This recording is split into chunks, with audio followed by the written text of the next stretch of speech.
أعوذ بالله من الشيطان الرجيم. سورة التكاثر مكية. بسم الله الرحمن الرحيم.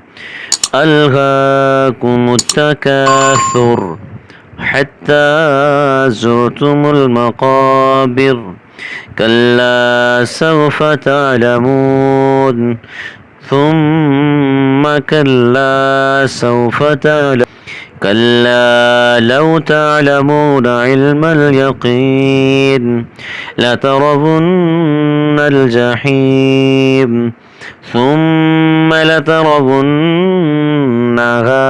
عين اليقين ثم لتسألن يومئذ عن النعيم.